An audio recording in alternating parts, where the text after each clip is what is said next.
এটা হচ্ছে Poco X7 Pro 5G। এটা জাস্ট কিছুদিন আগে কেনা, কয়েকদিন ব্যবহার করলাম।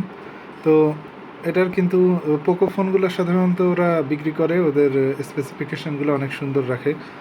আর সবথেকে বড় কথা, স্পেসিফিকেশানের থেকে পারফরম্যান্স যেন ভালো হয়, একটা চিপসেট ওরা ভালো দেয়। তো এটা হচ্ছে ইন্ডিয়ান ভার্সন। তো ইন্ডিয়ান ভার্সনে ওরা এবার দিয়েছে মিডিয়াটেক 8400 প্রসেসর, তারপরে ওদের ডিসপ্লে যেটা 1.5K, তারপরে ক্যামেরা, তারপরে হচ্ছে আইপি প্রোটেকশন যেটা, আর সব থেকে যেটা নোটেবল সেটা হচ্ছে 6550 মিলিঅ্যাম্পিয়ারের ব্যাটারি। আর তোরা যেটা রাখেই ডলবি সাপোর্ট আছে, তারপরে ডুয়েল স্পিকার, NFC, হ্যাপটিক্স, সেই এগুলো সবই আছে। তো আমি মানুষ কিন্তু পোকো ফোনের ফ্যান, কারণ কি পোকো ফোন পারফরমেন্স অনেক ভালো রাখে, অন্য জিনিসও ভালো রাখে। আমি এক এক করে কথা বলি। সেটা হচ্ছে, এটা একটা কুইক রিভিউ। মিডিয়াটেক অলওয়েজ কিন্তু ল্যাক করে, কিন্তু এরা মিডিয়াটেকের একটা পাওয়ারফুল প্রসেসর দিয়েছে। তো প্রথম আমি একটু খেয়াল করে দেখলাম যে এটাও কিন্তু ল্যাক করে। মিডিয়াটেক যত মানে সামারি হচ্ছে, মিডিয়াটেক আপনি যত পাওয়ারফুল প্রসেসর নেন না কেন, এটা কিন্তু ল্যাক করবে। আর ডিসপ্লে অ্যাজ ইউজুয়াল যেমন তেমনই। তারপরে হচ্ছে ক্যামেরায় তো তিনটা কোনো ক্যামেরা নেই, কোনো টেলিফটো নেই। ক্যামেরার জন্য এটা average, very average. Low light photo খুব এভারেজ, সেলফি তো খুবই এভারেজ। তারপরে IP68 প্রোটেকশন দেয়া, তো পানি টানিতে হঠাৎ পড়ে গেলে কোনো সমস্যা হবে না।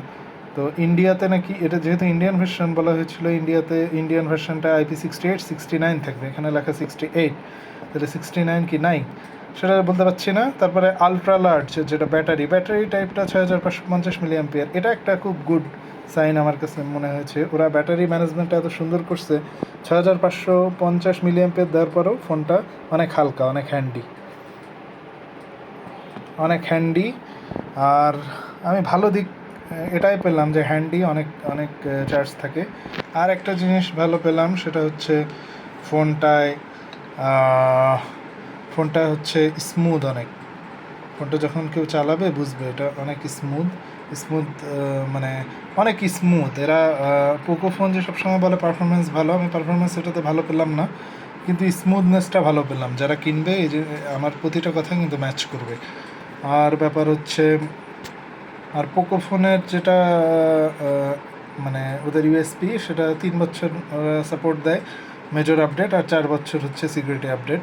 তো এটা হচ্ছে পোকো ফোনের নেবুলা গ্রিন কালার, আমি আগের ভিডিওতে দেখিয়েছিলাম। এটা একটা খুবই কুইক রিভিউ। যারা কিনবে তারা এই কুইক রিভিউটা দেখে তারা একটা ডিসিশন নিতে পারে, কারণ অনেক ইউটিউবার তো ওরা তো একদম মানে পার্শিয়াল কথাবার্তা বলে। তো এটা আরেকবার দেখাই দিই ফোনটার, এই যে হাইপার ওয়েস ডিভাইস নেম, তারপরে এটা 8GB 256GB, এই যে অ্যান্ড্রয়েড ভার্সন 15 দেওয়া। হ্যাঁ, ডিটেল স্পেসিফিকেশানে গেলেও আরও পাওয়া যাবে।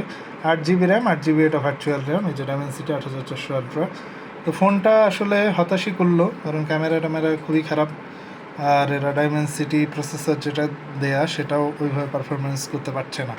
এটা হচ্ছে 256GBর একটা কুইক রিভিউ দিলাম। যারা কিনবেন, এখন দাম হচ্ছে 36,500, বেটার দামটা কমে যদি 30-32 হয়, তাহলে এই ফোন আমার মতে কেনা উচিত।